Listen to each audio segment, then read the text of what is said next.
Hi friends, hi everyone, welcome to our channel BA Civil Engineer.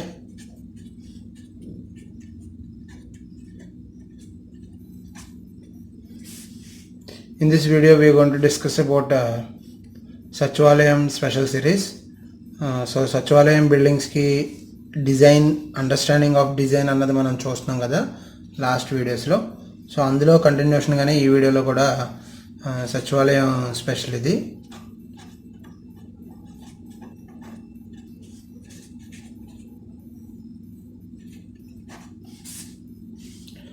So firstly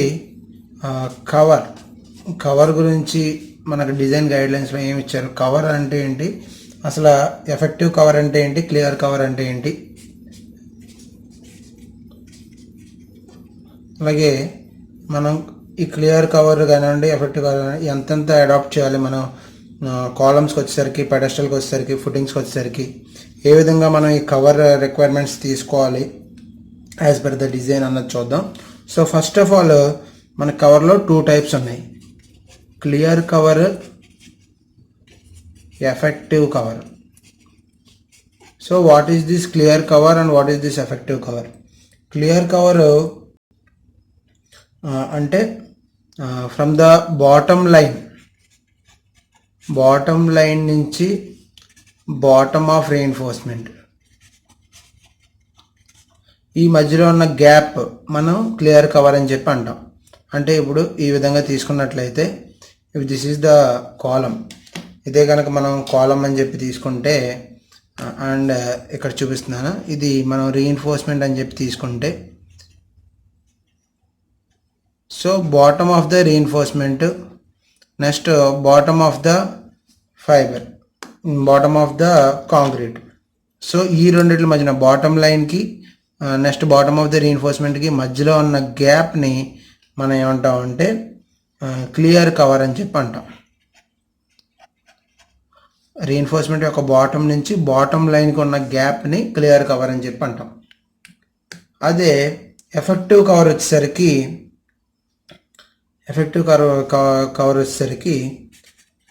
bottom line నుంచి centre of reinforcement యొక్క సెంటర్కి ఆ రెండిట్ల మధ్యన ఉన్న గ్యాప్ని మనం ఎఫెక్టివ్ కవర్ అని చెప్పి అంటాం. ఇక్కడ చూపిస్తున్నాను నేను, చూడండి. So if this is the reinforcement,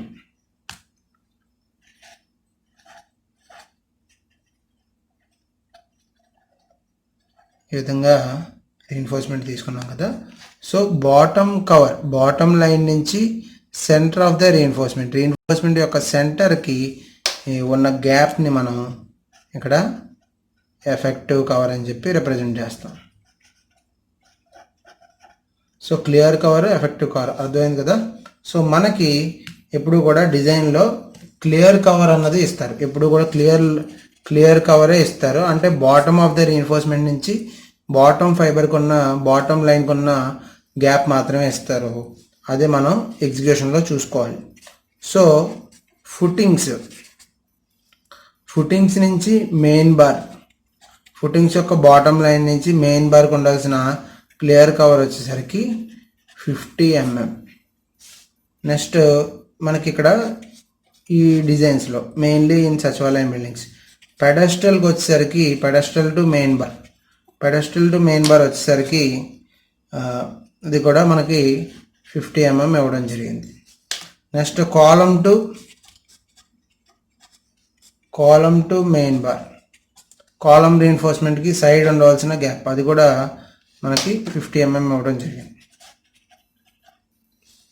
okay, next beams roof బీమ్స్కి వచ్చేసరికి 35 mm ఇచ్చారు, క్లియర్ కవర్ 35 mm.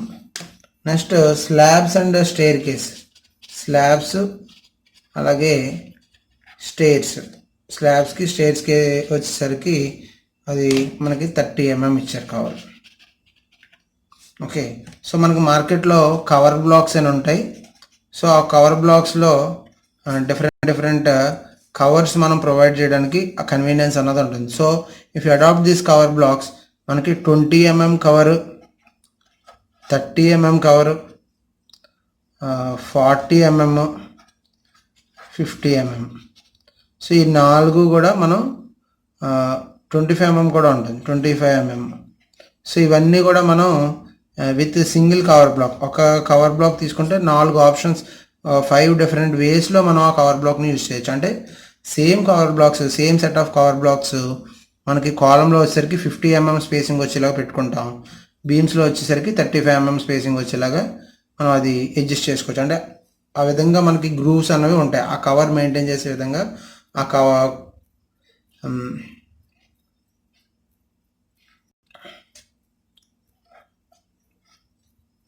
ఈ విధంగా ఉంటుంది కవర్ బ్లాక్.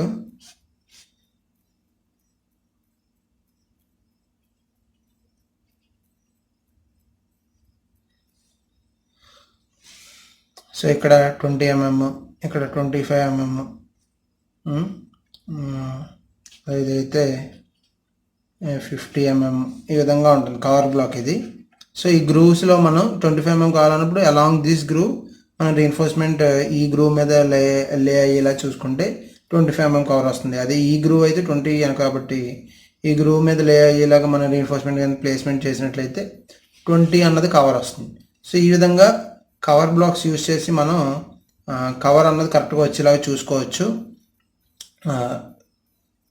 సో ఇది కవర్ గురించి. నెక్స్ట్ ఎక్స్కవేషన్, ఇంకో ఇంపార్టెంట్ ఆస్పెక్ట్ ఏంటి అంటే excavation works during excavation.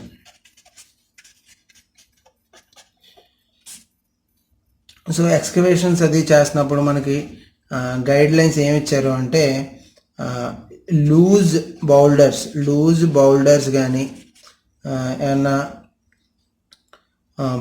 Protruding అంటే మనకి ప్రొజెక్టింగ్ బౌల్డర్స్, అంటే ఎక్స్కవేషన్ చేసినప్పుడు కొన్ని అన్ఈవెన్ సర్ఫేస్ వచ్చేలాగా మనకి లోపలికి కూరుకుపోయి ఉన్నట్లుంటాయి, ఇలాగా అన్ఈవెన్ ప్రొజెక్షన్స్ ఉంటాయి టాప్కి. సో అలాంటి వాటిని ప్రొట్రూడింగ్ బౌల్డర్స్ అంటారు. సో ఈ బౌల్డర్స్ అలాగే లూజ్ బౌల్డర్స్ ఏమైనా ఉంటే సైడ్ క్లియరెన్స్ చేసినప్పుడు ఇవన్నీ కూడా కంప్లీట్గా మనం రిమూవ్ చేయాలి. సైడ్ క్లియరెన్స్ చేసినప్పుడు ఈ లూజ్ బౌల్డర్స్ ఏవైతే ఉంటాయో అవన్నీ కూడా రిమూవ్ చేసి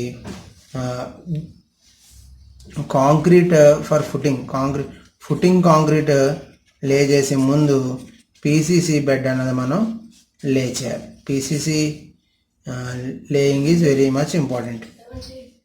పీసీసీ వచ్చేసరికి plain cement concrete.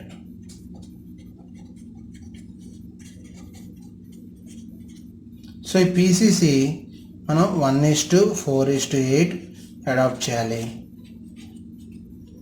Okay, so ఇది ఎక్స్కవేషన్లో మనం తీసుకోవాల్సిన ప్రికాషన్. ఎక్స్కవేషన్ చేసినప్పుడు లూజ్ బౌల్డర్స్ ఏవైతే ఉంటాయో అవన్నీ కూడా మనం రిమూవ్ చేయాలి. రిమూవ్ చేసి కంపల్సరీ ఫుటింగ్ కాంక్రీట్ వేసి ముందు పీసీసీ అన్నది మనం లే చేయాలి. అది కూడా 1:4:8 ప్రపోర్షన్లో మనం అడాప్ట్ చేసుకోవాలి. నెక్స్ట్ ఎక్స్ట్రా బార్స్, రీఇన్ఫోర్స్మెంట్లో ఎక్స్ట్రా బార్స్ ఉంటాయి. ఎక్స్ట్రా బార్స్ ప్లేస్మెంట్ అది చేసినప్పుడు స్పేసింగ్ అది ఏ విధంగా ప్రొవైడ్ చేయాలి, ఎక్స్ట్రా బార్ ఎంత లెంత్ ప్రొవైడ్ చేయాలి అనేది చూద్దాం ఇప్పుడు. సో మెయిన్గా అట్ టాప్ బీమ్స్లో టాప్ ఆఫ్ బీమ్లో మనం ఎక్స్ట్రా బార్ లే చేస్తున్నప్పుడు అందులో వచ్చేసరికి సో ఎక్స్ట్రా బార్స్ని మనం 0.25L అంటే లెంత్ ఆఫ్ ద స్పాన్ ఎంత ఉందో ఎల్ అంటే స్పాన్ లెంత్. సో 0.25 టైమ్స్ అంటే 1/4 ఆఫ్ ద స్పాన్ లెంత్ మనం ఆన్ ఎయిదర్ సైడ్స్ ఎక్స్టెండ్ చేసుకోవాలి. ఎక్స్ట్రా బార్స్ మనం బీమ్ టాప్ బీమ్లో లే చేస్తున్నప్పుడు ఈ విధంగా ఉంది. ఇప్పుడు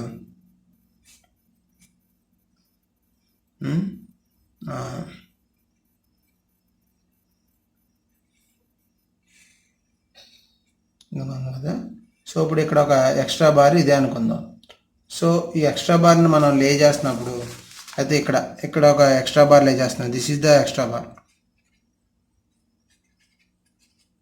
సో ఈ ఎక్స్ట్రా బార్ ఈ పైన ఒక ఎడిషనల్ బార్ వచ్చింది, అలాగే ఇక్కడ కూడా ఒక ఎడిషనల్ బార్ వస్తుంది. సో అది మనం ఎక్స్ట్రా బార్ అని చెప్పండి. అంటే మనకి రిక్వైర్మెంట్ 4 కాకుండా ఇంకో అడిషనల్గా ఇంకో బార్ పెడుతున్నాం కదా, దాన్ని ఎక్స్ట్రా బార్ అని చెప్పి అంటాం. సో ఈ ఎక్స్ట్రా బార్ రీఎన్ఫోర్స్మెంట్ మనం ప్రొవైడ్ చేస్తున్నప్పుడు అదేంటి అంటే మెయిన్గా 0.25L on either sides. So రెండు సైడ్స్ అంటే ఇప్పుడు సపోర్ట్ ఇలా ఉంటుంది కదా, సో ఇక్కడ కూడా సపోర్ట్ ఉంటుంది కదా, ఇలా కంటిన్యూస్ సపోర్ట్స్ ఉంటాయి. ఓకే, సో ఇవన్నీ కూడా సపోర్ట్స్. సో ఇప్పుడు ఈ సపోర్ట్ దగ్గర మనం ఒక ఎక్స్ట్రా బార్ ప్రొవైడ్ చేస్తున్నాం ఈ టాప్లో, అలాగే ఇక్కడ కూడా ఒక ఎక్స్ట్రా బార్ ఉంది. సో ఇప్పుడు ఈ సపోర్ట్ అది ఒక 0.25L అన్నది ఎక్స్ట్రా ఎక్స్టెన్షన్ అనేది మనం ప్రొవైడ్ చేయాలి. అంటే ఇక్కడికి ఇప్పుడు ఇదే ఎండ్, ఈ 2 పాయింట్లు ఎండ్ పాయింట్స్. సో ఈ ఎండ్ దగ్గర కర్టైల్ చేసేయకుండా అక్కడికి ఆపేయకుండా మనం ఎక్స్టెన్షన్ అన్నది ఇవ్వాలి ఎక్స్ట్రా బార్కి. ఇప్పుడు కూడా ఎంత ఎక్స్టెన్షన్ ఇవ్వాలి అంటే అది 0.25L. సో 0.25L అంటే ఇప్పుడు ఈ స్పాన్ ఎంత ఉంది, ఇది L అనుకుంటున్నాం. అంటే ఇప్పుడు 10 ఉంది అనుకోండి, 0.25 × 10 అన్నమాట. లేకపోతే 100 ఉంది అనుకోండి, 0.25 × 100 అంటే 25 will be the extension. So ఈ విధంగా మనం ఇక్కడతో ఈ పాయింట్ ఎక్కడైతే ఎండ్ ఆ సపోర్ట్ పాయింట్ ఎక్కడ ఉందో ఆ సపోర్ట్ పాయింట్ దాటి మనం ఆ 0.25L అనేది ఎక్స్టెన్షన్ ప్రొవైడ్ చేయాలి. అది mainly for extra bars. So అది కూడా ఎక్కడి నుంచి ఆ 0.25L అన్నది ఎక్కడి నుంచి అంటే from the face of the edge measured from centre of the support. So అది కూడా సెంటర్ ఆఫ్ ద కాలమ్ నుంచి మనం తీసుకోవాలి. అంటే ఈ విధంగా ఉంటాయి కదా కాలమ్స్. సో ఇప్పుడు ఈ 0.25L అంటే 25 వచ్చింది అనుకున్నాము. 25 ఈ సపోర్ట్ సెంటర్ అంటే ఈ పిల్లర్ యొక్క సెంటర్ నుంచి మనం 0.25L ప్రొవైడ్ చేయాలి. 0.25L మనం తీసుకోవాలి. అంతే తప్ప ఎడ్జ్ టు ఎడ్జ్ కాదు, ఎడ్జ్ నుంచి తీసుకోవాలి. అంటే అవుటర్ నుంచి అవుటర్కి తీసుకోకుండా ఇన్నర్ పాయింట్ నుంచి తీసుకోవాలి. అంటే సెంటర్ ఆఫ్ ద సపోర్ట్ నుంచి తీసుకోవాలి 0.25L అనేది. So that is one important point. Next one ఇంకోటి వచ్చేసరికి ఇది ఎక్స్ట్రా బార్స్ గురించి. Next bottom bars. బాటమ్ బార్స్లోకి వచ్చేసరికి bottom bars cut element ending of bottom bars. Cut element of bottom bars అంటే ఈ విధంగా బీమ్ తీసుకుంటే మనం ఇది ఒక సపోర్ట్ అనుకోండి. సో ఇది ఒక బీమ్, అలాగే ఇక్కడ కూడా ఒక సపోర్ట్ ఉంది. సో ఇప్పుడు ఇందులో రీఎన్ఫోర్స్మెంట్ అన్నది మనకి ఏ విధంగా వస్తుంది, ఇలా వస్తుంది. సో ఎంత పాయింట్ వరకు మనం రీఎన్ఫోర్స్మెంట్ అన్నది ప్రొవైడ్ చేయాలి, ఎంత పాయింట్ వరకు మనం ఆఫ్ చేయాలి, అది మెయిన్.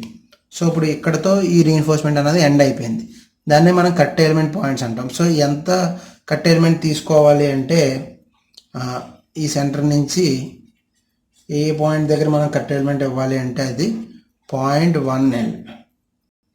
0.1L ఇప్పుడు 0.15L రెండు ఉన్నాయి ఇక్కడ, 0.1L అలాగే 0.15L. సో ఈ కేసు ఇక్కడ సపోర్ట్ ఇదే ఎండింగ్ పాయింట్ అని తీసుకుంటున్నాం. So if this is the ending point అప్పుడు 0.1L తీసుకోవాలి. ఇక్కడ చూడండి ఇది ఎక్స్టెన్షన్ ఉంది, కంటిన్యూషన్ అవుతుంది. సో కంటిన్యూషన్ అవుతున్నప్పుడు ఇక్కడ కట్ ఎలిమెంట్ వచ్చేసరికి 0.15L. 0.1L ఏమో అట్ ద ఎండ్స్ దగ్గర ఎండ్ పాయింట్స్ దగ్గరికి వచ్చేసరికి 0.1L is the cut element distance from centre. అదే ఇంటర్మీడియట్ సపోర్ట్స్ దగ్గరికి వచ్చేసరికి ఇంటర్మీడియట్ సపోర్ట్స్ అంటే కంటిన్యూస్ ఎడ్జ్ అని చెప్పి అంటాం దాన్ని. కంటిన్యూస్ ఎడ్జ్ అంటారు, అది ఇంటర్మీడియట్ సపోర్ట్స్ అన్నమాట. సో అలాంటి కేసెస్లో 0.15L. అంటే ఇప్పుడు ఒక బీమ్ తీసుకుంటే ఇలా తీసుకున్నాం అనుకోండి, ఒక కంటిన్యూస్ బీమ్. సో ఇది ఎడ్జ్ అవుతుంది, ఎండ్ డిస్కంటిన్యూస్ ఎడ్జ్ అవుతుంది, డిస్కంటిన్యూస్. అలాగే ఇది కూడా డిస్కంటిన్యూస్. ఇవి రెండు వచ్చేసరికి కంటిన్యూస్ ఎడ్జెస్ అవుతాయి. అంటే ఇక్కడి నుంచి స్పాన్ ఇంకా కంటిన్యూ అవుతుంది, అలాగే ఈ పాయింట్ నుంచి స్పాన్ కంటిన్యూ, ఇక్కడి నుంచి స్పాన్ కంటిన్యూ అవ్వట్లేదు. కాబట్టి ఇవి రెండు కూడా డిస్కంటిన్యూస్ ఎడ్జెస్, దాన్ని ఎండ్స్ అని చెప్పండి, ఎండ్ పాయింట్స్. సో ఈ ఎండ్ పాయింట్స్ దగ్గర మనకి కట్ ఎలిమెంట్ అనేది కట్టెల్మెంట్ అంటే ఈ ఎండ్ టు ఎంత గ్యాప్ నుంచి మనం రీఎన్ఫోర్స్మెంట్ ప్రొవైడ్ చేయాలి అంటే అది 0.1L. అలాగే ఇక్కడ కూడా డిస్కంటిన్యూస్ ఎడ్జ్ కాబట్టి ఇక్కడ కూడా ఈ రెండు కంటిన్యూస్ ఎడ్జ్లు కదా, ఇక్కడ 0.15 అనమాట. సో ఈ విధంగా మనం బాటమ్ బార్స్కి కట్టెల్మెంట్ ఆఫ్ బాటమ్ బార్స్ అన్నది ప్రొవైడ్ చేయాలి. అంటే ఎంత దగ్గర నుంచి మనం స్టార్ట్ చేయాలి, అంతకి అది ఎండ్ చేయాలి. రీఎన్ఫోర్స్మెంట్ ఏ పొజిషన్ నుంచి ఏ పొజిషన్కి ప్రొవైడ్ చేయాలి, బాటంలో కూడా ఎక్స్ట్రా బార్స్ మెయిన్లీ ఎక్స్ట్రా బార్స్కి ఇదంతా కూడా. సో అది ఈ విధంగా మనం అడాప్ట్ చేసుకోవాలి. Next cranks. స్లాబ్స్లో వచ్చేసరికి క్రాంక్స్ ఉంటాయి. క్రాంక్స్ అంటే ఏంటి? Bending of reinforcement bars to bring them into bottom zone or either to bring them into top zone. అంటే టాప్ ఫైబర్లో ఉన్న రీఎన్ఫోర్స్మెంట్ని మనం బాటమ్ ఫైబర్లోకి తీసుకురావడానికి క్రాంక్ అన్నది వేస్తాం. 40 degrees కానీ 60 degrees యాంగిల్తో క్రాంక్స్ అన్నవి మనం వేయడం జరుగుతుంది. సో ఈ క్రాంక్ వేసినప్పుడు ఆ క్రాంక్ ఎంత డిస్టెన్స్లో వేసుకోవాలి, సపోర్ట్ పాయింట్ నుంచి ఎంత డిస్టెన్స్లో మనం క్రాంక్ అన్నది ప్రొవైడ్ చేయాలి. So that is another big question. So ఇప్పుడు దానికోసం సో అది కూడా మెయిన్గా డిస్కంటిన్యూస్ ఎడ్జ్ కంటిన్యూస్ ఎడ్జ్ మీద డిపెండ్ అయి ఉంటుంది. So if this is a discontinuous edge, discontinuous edges వచ్చేసరికి 0.15L. అది కూడా క్రాంకింగ్ లెంత్ ఎంత డిస్టెన్స్లో క్రాంక్ వేయాలి అంటే క్రాంక్ లెంత్ ఎంత అంటే 0.15L ఫర్ డిస్కంటిన్యూస్ ఎడ్జ్. అదే కంటిన్యూస్ ఎడ్జ్ అంటే కంటిన్యూస్ ఎడ్జెస్లో వచ్చేసరికి అంటే సపోర్ట్స్ ఇంటర్మీడియట్ సపోర్ట్స్ దగ్గరికి వచ్చేసరికి 0.25L. Okay, 0.25L for intermediate continuous edges and 0.15L for discontinuous edges. Okay, so ఇది స్లాబ్స్లో క్రాంక్స్ గురించి. క్రాంక్స్ ప్రొవైడ్ చేసినప్పుడు మనం చాలా జాగ్రత్తగా డిస్కంటిన్యూస్ ఎడ్జ్ అయితే 0.15L ఉందో లేదో చూసుకోవాలి క్రాంక్ లెంత్. అదే కంటిన్యూస్ ఎడ్జ్ అయితే 0.25L మినిమం ఉందా లేదా అన్నది మనం ఖచ్చితంగా చూసుకోవాలి. సో స్లాబ్స్ ఫిగర్ కనుక మనం చూసినట్లయితే ఈ విధంగా ఉంటుంది.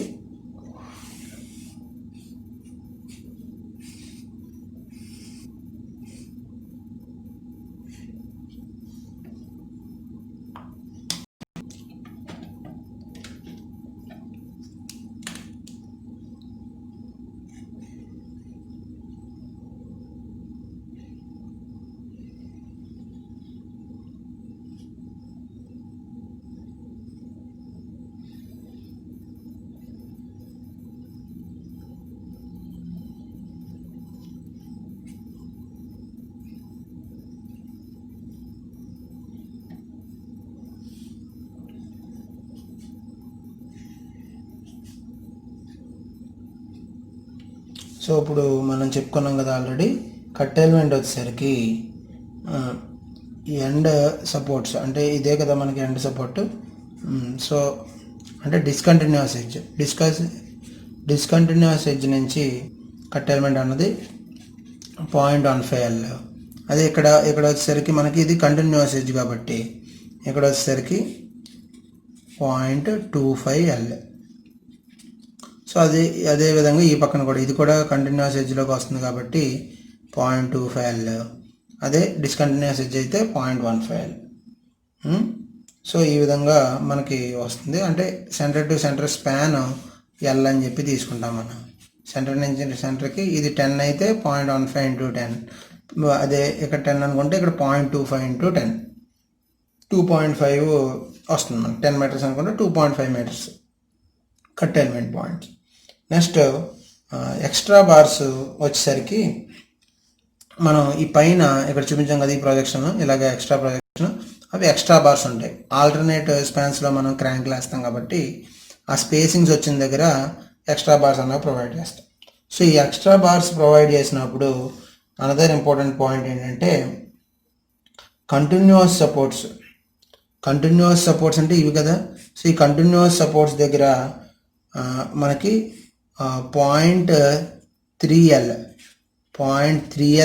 మనం ఎక్స్ట్రా బార్స్కి ప్రొవైడ్ చేయాలి. అలాగే ఇక్కడ కూడా ఫ్రమ్ ద ఫేస్ నుంచి అంటే ఈ బీమ్ యొక్క ఫేస్ ఈ లైన్ నుంచి అవుట్ టు మాట, అవుట్ నుంచి అవుట్కి 0.3L అన్నది మనం ఖచ్చితంగా ప్రొవైడ్ చేయాలి. నెక్స్ట్ కంటిన్యూస్ ఎడ్జ్ అయితే 0.3L, అదే డిస్కంటిన్యూస్ ఎడ్జ్ అయితే మనకు వచ్చేసరికి అవుట్ నుంచి అంటే ఫేస్ ఆఫ్ ద బీమ్ నుంచి మనం తీసుకున్నట్లయితే extra bars 0.1L for discontinuous edge. అదే కంటిన్యూస్ ఎడ్జ్ అంటే ఇక్కడ ఇంటర్మీడియట్ పాయింట్స్ కాబట్టి ఇక్కడికి వచ్చేసరికి 0.3L ఈజ్ ద కట్టైన్మెంట్ లెంత్. అది కూడా ఎక్స్ట్రా బార్స్ మనం ఏవైతే ప్రొవైడ్ చేస్తాం స్లాబ్లో వాటికి మాత్రమే 0.3L కంటిన్యూస్ ఎడ్జ్కి, డిస్కంటిన్యూస్ ఎడ్జ్కి వచ్చేసరికి 0.1L మనం ఖచ్చితంగా ప్రొవైడ్ చేయాలి. నెక్స్ట్ క్రాంక్ బార్స్లో మళ్ళీ అట్ కంటిన్యూస్ సపోర్ట్స్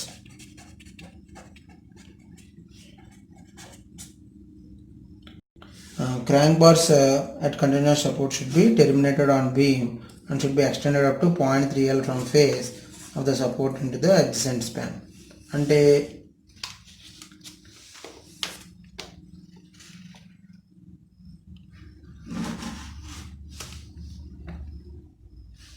సో ఇప్పుడు ఈ క్రాంక్ బార్స్ వచ్చినాయి కదా, సో ఈ క్రాంక్ బార్స్ని మనం ఇప్పుడు ఇది ఇది intermediate support.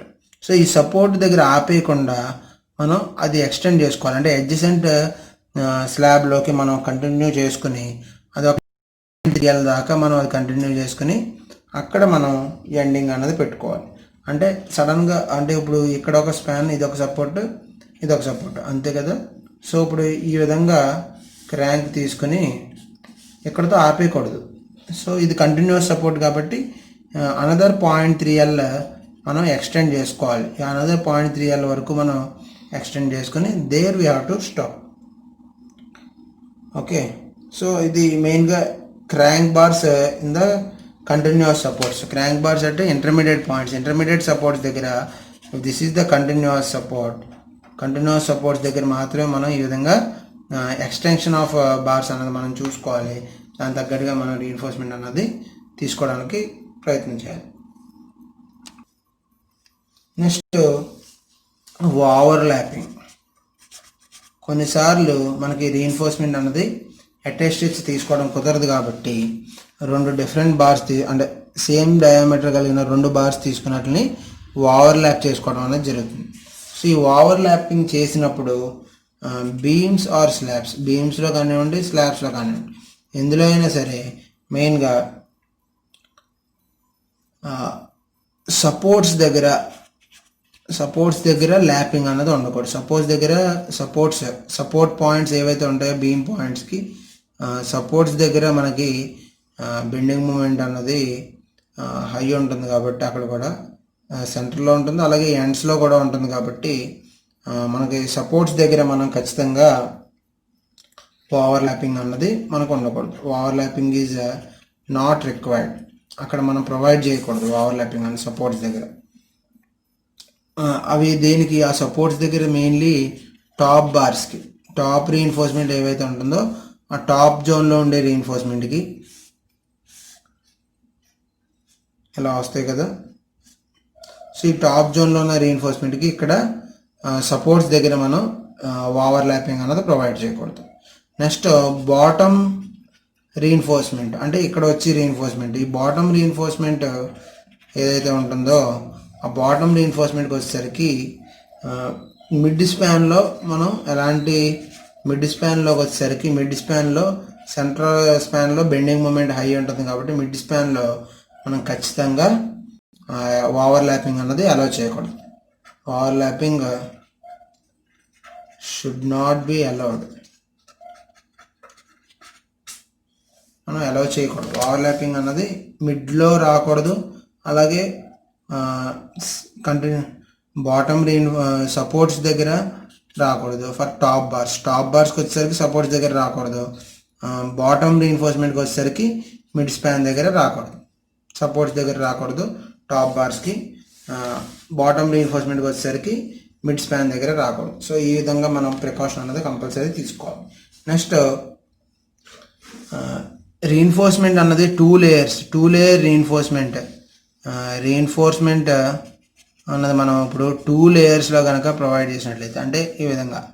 So if this is the బీమ్కి బాటమ్ లైన్లో రీఇన్ఫోర్స్మెంట్ అని, మళ్ళీ టాప్ లైన్లో కూడా రీఇన్ఫోర్స్మెంట్.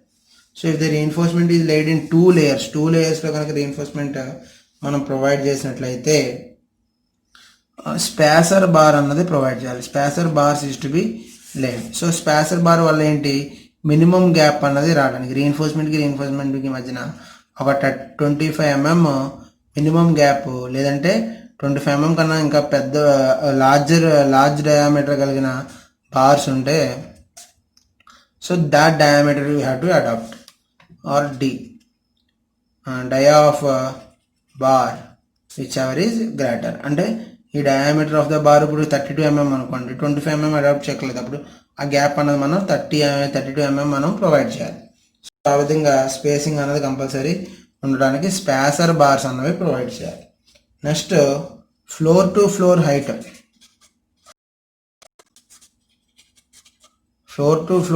వచ్చేసరికి 3.30 meters.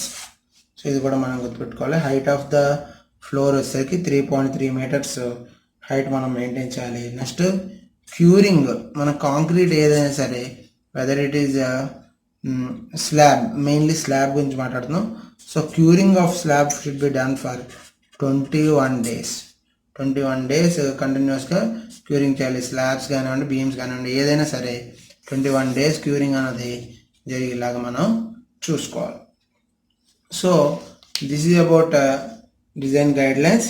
సో నెక్స్ట్ వీడియోలో రీఇన్ఫోర్స్మెంట్ డీటెయిల్స్ గురించి, రీఇన్ఫోర్స్మెంట్ క్యాలిక్యులేషన్స్ గురించి మనం